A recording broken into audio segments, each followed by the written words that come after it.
The In-Between, Chapters 7 and 8. The hallway stretched on and on. It turned a corner, went up a short flight of steps, turned another corner, and continued. Painting lined the walls, portraits and landscapes in dark, crackly oils. Most details are lost in the dim light of the cast-iron sconces topped with bronze candles and bulbs shaped like flames. Quinn hurried to catch up to Kara, who waited for her. "Where were you?" said Kara. "The old man stopped me, the one reading the paper." "The guy in the pajamas? What did he want?" "I don't know," said Quinn. "I think he's a bit nutty." She paused and then added, "And then there was this other guy." "This place is really beautiful," interrupted Kara, "like a big old mansion in the middle of a desert." Quinn glanced down the empty hallway. "Yeah, I guess. I hope the rooms aren't old and moldy." "Let's find out," said Kara. She grabbed Quinn's wrist and pulled. When Quinn winced, she let go. "Sorry, I forgot." Quinn blew across the wound. It was red and raw, but it was beginning to scab. "It's fine. Tomorrow it'll be good as new." Their room was perfect, large and lovelier than Quinn could have ever imagined. 2 beds with crisp white sheets and puffy rose-colored quilts stood off to the side. The antique headboards were fancier than the ones that she'd seen in other hotels. So were the dressers and the desk. Thick velvet drapes hung heavy and straight, framing a large window. On one wall was a tapestry with a forest scene embroidered on it. A unicorn sat peacefully in a clearing in the woods. She used to love unicorns when she was little. She secretly still loved them, though she wouldn't dare to tell anyone other than Kara. Quinn turned on the old TV that was perched on one of the dressers. It exploded into a mass of black dots that fizzed and fought their way around a blue-white screen, like a great bug battle. Quinn decided the TV was as old as the rest of the building, an antique that belonged in the second-hand store where Mrs. Costin loved to shop. "No TV?" Kara plunged backwards into the feathery softness of the duvet. I'm going to miss Math Wars." Quinn rolled her eyes and then flopped down beside Kara. "You watch too much TV as it is," said her mother. "Besides, we have to go to sleep. We'll be leaving early in the morning, which reminds me." Mrs. Costin walked to the desk. The vintage phone resembled the one Quinn had seen in the lobby on Perseverance's counter. She picked up the receiver and dialed 0. "An outside line, please." She said something that didn't sound too encouraging and then requested a wake-up call. She hung up and looked at Quinn and Kara with a curious expression. "No outside lines," she said. "The phones are for internal use only. No wonder they didn't need a credit card. Not like we can run up long-distance charges to Bangladesh." Quinn chuckled. Then she thought of her parents. Mom and Dad will be worried. Mrs. Costin patted Quinn's shoulder. "Remember, they're not expecting a call tonight. I'll charge my phone in the morning. We'll call them once we're on the road, just as soon as I get a signal." She smiled reassuringly. Quinn nodded. Mrs. Costin had warned her parents the drive might take 2 days. Plus, her parents were supposed to be spending time alone together. The therapist had said it was a good idea, for them and for Quinn. It was the only reason they'd agreed to let Quinn go. They weren't supposed to worry about her, and she wasn't supposed to worry about them. That was the deal. Quinn sighed. She wasn't holding up her end of the bargain. "I love this place," said Josh, bursting through the adjoining doors between the hotel rooms. He threw himself face first into the bed beside Quinn and Kara. He flipped over, stared at the unicorn tapestry, and frowned. "Our room's way cooler." Kara and Quinn walked through the doors that now formed an archway between the 2 rooms. Josh was right. His room was very different. He had 2 queen beds as well, but the decor was modern, like the room had recently been renovated. The wallpaper had stars, moons, and planets, and there were 2 huge framed pictures of distant galaxies that looked like they were taken by a Hubble space telescope. Quinn sat down on the edge of the bed. The quilt was navy corduroy, soft but not silky. "Time for room service," said John, swaggering in through the adjoining doors. "All you think about is food," said Kara. "Pretty much," he grinned. Kara rolled her eyes. Quinn shook her head. Josh dialed 7, just as Perseverance had instructed. He ordered a large pepperoni pizza, which happened to be available. Kara and Quinn asked if they had any sort of pie. Josh checked, and they said that they had apple, blueberry, custard, and key lime. Kara ordered apple. Quinn chose key lime. Room service came almost immediately. Another employee in a similar uniform. Quinn wondered how they had time to prepare that pizza. It was like it had been ready before they even ordered. Josh didn't waste any time wondering. He ate like a half-starved hyena. Mr. and Mrs. Costin each had a slice, claiming it was the best pizza that they'd ever had. Quinn's pie was delicious. The graham crust was sweet with a hint of coconut, and the lime was tart, exactly the way that she liked it. Too bad we don't have bathing suits, said Kara. The sign said that there's a pool and a sauna, said Josh. It's late, said Mr. Costin. If we want to get an early start, we should hit the hay. Instinctively, Quinn searched the room for a clock. There wasn't one. You know, Spence, said Mrs. Costin, resting her hand on his arm and glancing around the room. This place is so lovely. It reminds me of the vacations we used to do before the kids. Kara looked at Quinn and winced. Like the time after college when we drove along the coast in that beat-up Gremlin, she continued. We stayed in all those little places, like the Happy Landing Inn in Carmel and the musty old Mariners Inn in Cambria. Mr. Costin had the same faraway look in his eyes. Remember how we heard that huge thunk and then realized we'd lost the transmission? We couldn't stop driving or we'd never get the car started again. He laughed.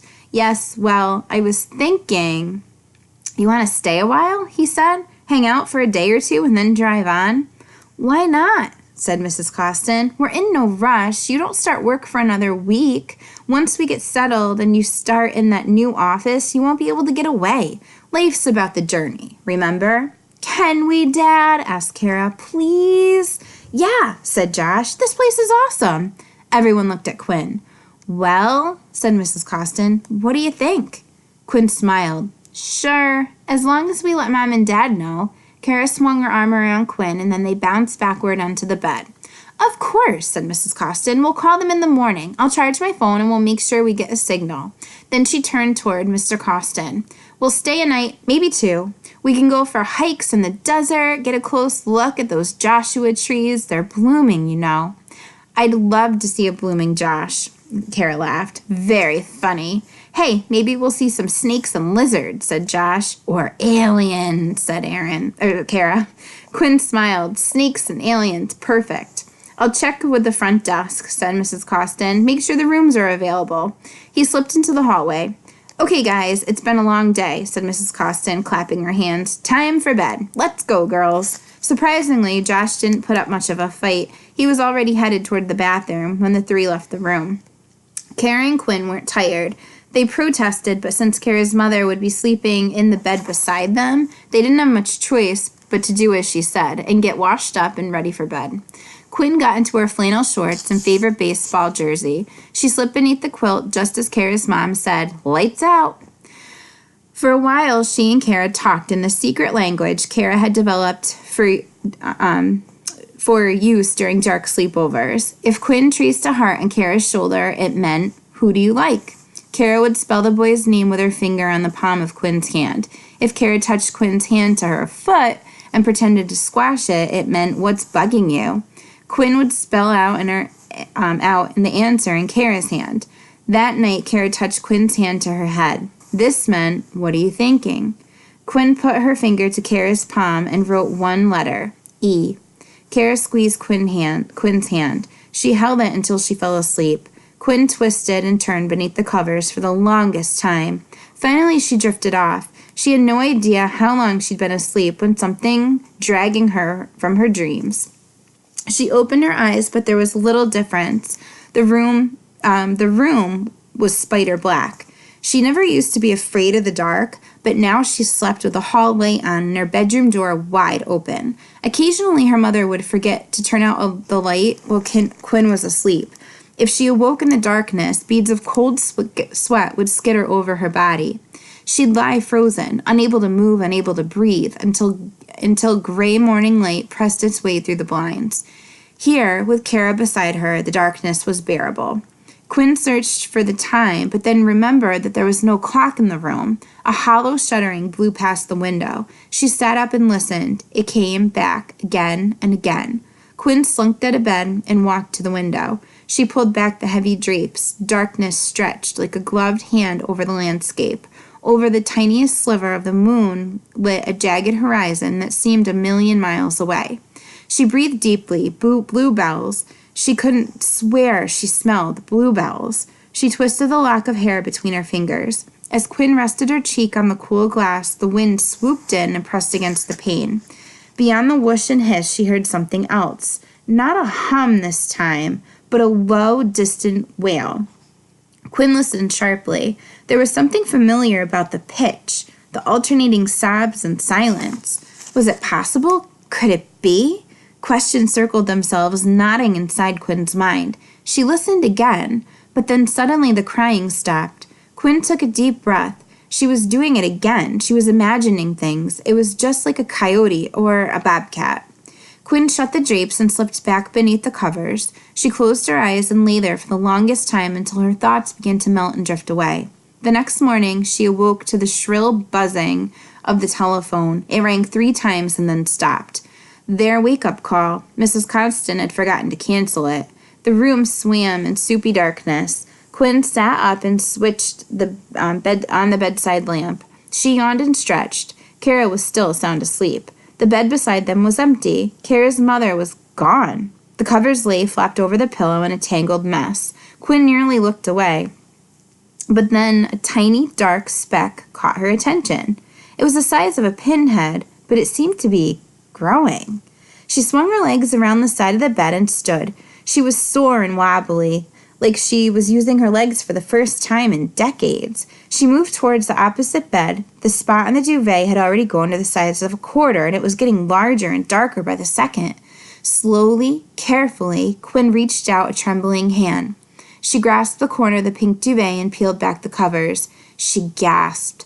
On the pillow where Kara's mother had been lying, there was a pool of blood. Chapter 8.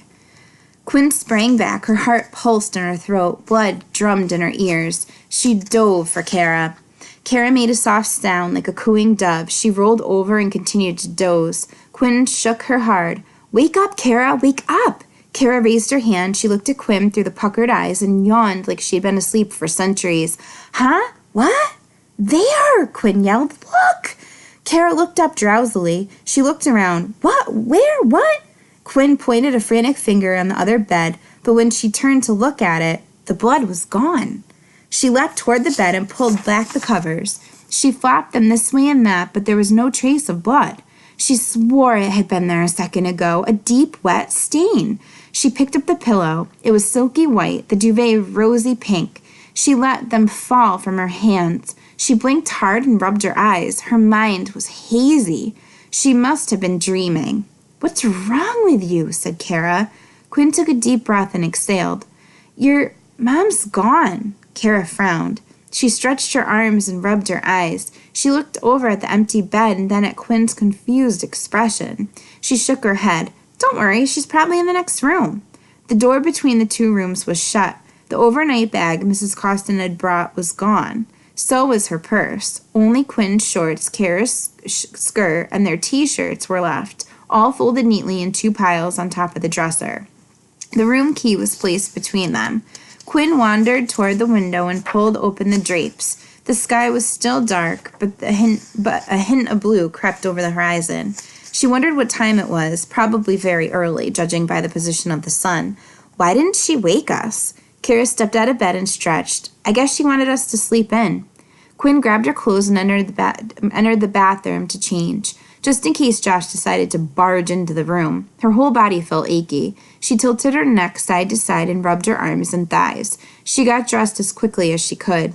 The new blue T-shirt she'd brought from the trip was wrinkled from the car ride. She didn't like the idea of wearing the same clothes 2 days in a row, but she could think of worse things, like having no toothbrush. Both Kara's and hers weren't there. Mrs. Costin must have forgotten to leave them out. Where had she moved the overnight bag? Quinn dragged her fingers through the tangles in her hair. That's when she noticed the skin around her wrist had healed. Not scabbed over, but mended. Good as new. Like she'd never been cut at all. She slid the bracelet higher on her wrist and rubbed the spot. The wound hadn't been nearly as bad as she'd thought. When Quinn exited the bathroom, Kara was already dressed. She was slow waking, but when she got going, she fizzed with energy. She had a huge smile on her face, and her brown eyes sparkled.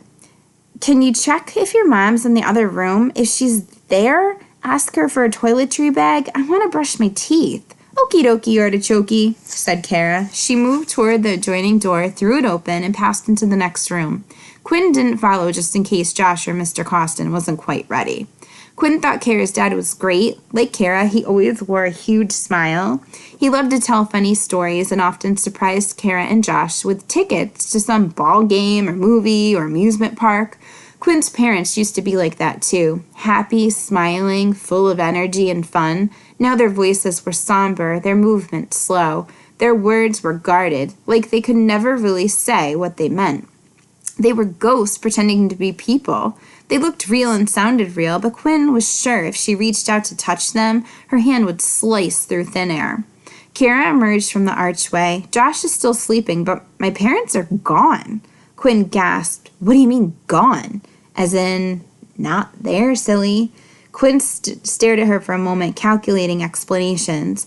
"Well, do you think they went to get breakfast?" "Maybe," said Kara, "or maybe they're getting some stuff from the car." "Yeah, I'm sure that's it," Quinn smiled. "They probably went to get the charger. Your mom said that she'd charged the phone in the morning." Kara moved back toward the archway. "I'm gonna wake Josh." Quinn returned to the window. Sunlight spilled over the landscape. The sand glistened like crushed gold. She could hear Josh grumbling in the next room. She crossed the room and stepped into her boots. She opened the door and peeked out. The corridor was dim, as it had been in the previous evening. Light sizzled from the fake candles. She searched right and left for Kara's parents. At the far end was a trolley filled with towels, rolls of toilet paper, and tiny bottles. A short, stout maid in a black dress with a frilly white apron stood beside it. She looked up and her lips curled into a smile, the same sticky, sweet smile as on all the other employees of the in-between. She bent her head and went about her business, dumping a wastebasket into a trash bag attached to the trolley's end. Quinn shut the door. She didn't want to run into anyone, especially the old man from the night before.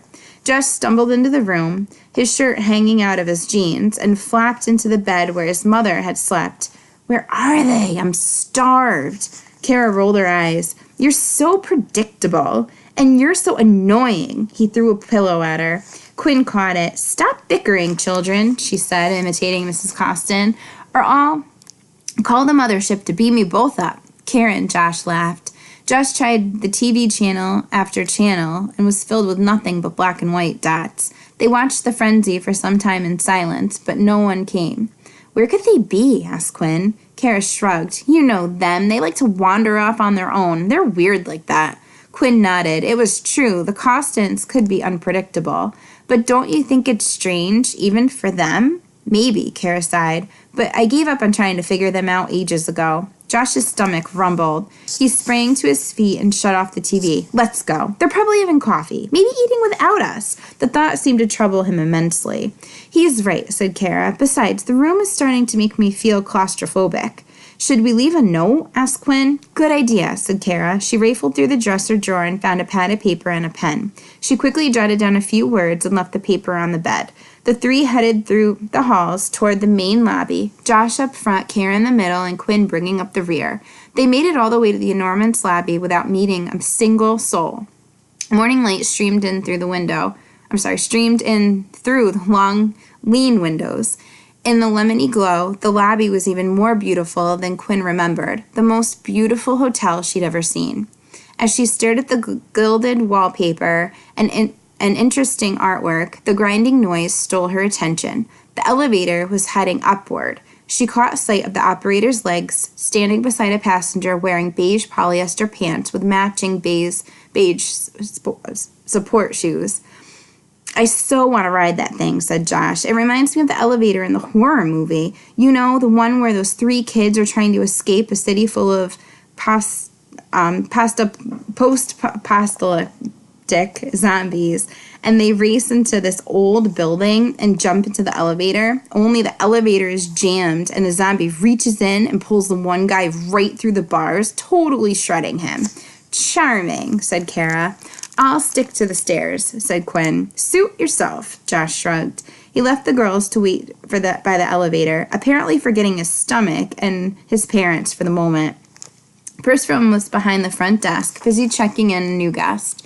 Quinn decided she must work long shifts. Maybe she even lived at the hotel. Maybe all the employees did. After all, the hotel was pretty far from civilization. If anything, they'd have a very long commute. The new guest was a young woman. Her long dark hair was damp. So were her clothes. Her eyes were glassy and listless, her face puffy, her lips marbled. She wasn't carrying any luggage. Quinn's eyes met the woman's, and for a moment Quinn thought she seemed frightened. Quinn and Kara exchanged glances. The woman was about to say something, but Percival interrupted. Your keys, Miss Kahn. Let me know if there's anything else. She stared at the bronze key for a moment and then took it and left the front desk, glancing side to side as she left the lobby. At the far end, Quinn noticed the French doors were open. Beyond them, she heard dishes and cutlery clanking. The edge of the starched white tablecloth was visible. She took Kara's arm. Come on, Josh, called Kara. Restaurant. Josh tore himself from the elevator and joined the girls. They stood in the doorway searching the tables for Mr. and Mrs. Costin. Most people sat alone, business travelers, thought Quinn. Though most were very old, some were really young, not much older than Quinn and Kara. They didn't look at all like they were there on business. There was no sign of Kara's parents. A uniformed woman bustled toward them. She had definitely passed Smile School with flying colors. Good morning. We've been expecting you.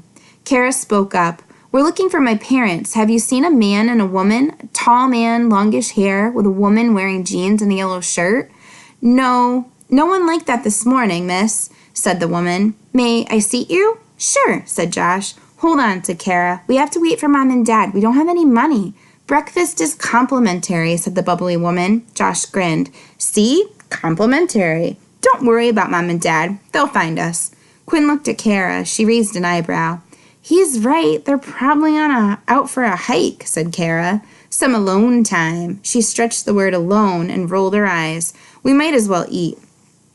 Quinn nodded. The food smelled delicious, and knowing Josh, Mr. and Mrs. Costin would check the restaurant first. The woman seated them near the entrance of the lobby so they could keep an eye out for Josh. Josh raced ahead of the buffet. Quinn and Kara followed.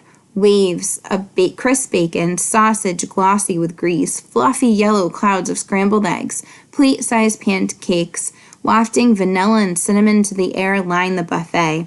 There were fresh berries and sliced pineapple and 3 kinds of melon balls. There was even a carving station with a huge slab of baked ham and an enormous hunk of roast beef. A man dressed in white stood behind it, holding a gleaming knife, prepared to shave off a sliver. Josh was in heaven. He piled his plate high until it was a staggering mound of breakfast delights. By the time Quinn and Kara got to the table, he was already elbow deep in sausage, eggs, and pancakes. He chomped and smacked loudly. Quinn slipped a bite of blueberry pancake into her mouth. It practically melted on her tongue. While she ate, she studied the sea of faces at the surrounding tables. There was an old woman with cotton candy hair and gray crinkly eyes, a man with slicked back hair wearing a pinstriped business suit, and a young couple leaning in close, talking in hushed whispers. Different complexions, different ages, yet they all shared a strange expression, as though something wasn't quite right. I need my wallet, whispered the young woman. Don't worry, said the guy with her. They said we don't need any money. I want my purse back. Have you seen my purse? Someone took my purse. At another table, Quinn saw a family, a man, a woman, and a little girl. For a second, she wondered if it had been the little girl that she heard crying the previous night. It was possible. It's so hot in here, said the woman. She fanned herself with her hand. I'm dying of heat. Pearls of sweat covered the man's forehead. His face looked flushed. He mopped himself with his napkin. The air conditioning must be broke, he said. I'll speak to the front desk. Quinn frowned. She wasn't hot at all. In fact, if anything, she felt a slight chill. While the parents continued to complain about the heat, the little girl sat silently, clutching a cloth doll. It wore a frilly green dress and had matching green shoes. Its hair was tangled of orange wool.